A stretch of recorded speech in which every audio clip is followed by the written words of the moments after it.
ಗಲಾಟೆ ಆಗಿದೆ. ಅದೇ RSS ಪಥಸಂಚಲನಕ್ಕೆ ಪರ್ಮಿಷನ್ ಕೇಳಿದ್ದಾರೆ. ಚಿತ್ತಾಪುರದಲ್ಲಿ RSS ಪಥಸಂಚಲನಕ್ಕೆ ಪರ್ಮಿಷನ್ ಕೇಳಿದ್ದಾರೆ. ಆ ವಿಚಾರದಲ್ಲಿ ಗಲಾಟೆ ಆಗಿದೆ. ಎಲ್ಲರೂ ಬ್ಯಾನರ್ಗಳೆಲ್ಲ ನಂಗೆ ಗೊತ್ತಿಲ್ಲ, ಕೇಳ್ಕೊಂಡು ಮಾತಾಡ್ತೀನಿ. ಯಾಕಂದ್ರೆ ಇದು ಕರ್ನಾಟಕದಲ್ಲಿ ಪಥಸಂಚಲನ ವಿಚಾರದಲ್ಲಿ ರಾಜಕಾರಣ ಶುರುವಾಗ್ತದೆ. ನೋಡಪ್ಪ, ನಾವು ಮಾಡಿರೋದು ಯಾವುದೇ ಆರ್ಗನೈಸೇಷನ್ನು ಪರ್ಮಿಷನ್ ಇದು ಹಿಂದೆನೇ ಮಾಡಿತ್ತು. ಜಗದೀಶ್ ಶೆಟ್ಟರ್ ಇರುವಾಗಲೇ ಮಾಡಿತ್ತು. ಅದನ್ನು ರಿಪೀಟ್ ಮಾಡಿದ್ದೀವಿ ಅಷ್ಟೇ.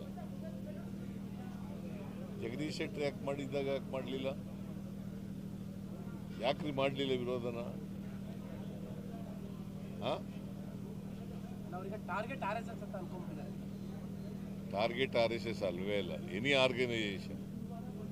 ಈ ವಿಚಾರದಲ್ಲಿ ರಾಜಕಾರಣ ಮಾಡಕ್ಕೆ ಶುರು ಮಾಡ್ತಾ ಇದ್ದಾರಾ ಅಂತ ಬಿಜೆಪಿಯಿಂದ ರಾಜಕಾರಣ ಆಗ್ತಾ ಇದೆಯಾ ಅಂತ? ಬಿಜೆಪಿ ಯಾವಾಗಲೂ ರಾಜಕಾರಣನೇ ಮಾಡೋದು, ಇನ್ನೇನು ಬಿಟ್ಟು ಬೇರೆ ಏನು ಮಾಡಕ್ಕೆ ಬರ್ತದೆ? ಜನರು ಬಡವ್ರ ಕೆಲಸ ಮಾಡಲ್ಲ, ಅವರು ರಾಜಕಾರಣ ಮಾಡೋದು ಅಷ್ಟೇ. ಅಲ್ಲ, ರಾಜ್ಯಕ್ಕೆ ಕರ್ನಾಟಕದ ಶಾಂತಿಗೆ ಭಗ್ನ ಆಗುವ ಸಾಧ್ಯತೆಗಳು, ಯಾಕಂದ್ರೆ ನಿನ್ನೆ ಜೋರು ಗಲಾಟೆಗಳಾಗ್ತದೆ.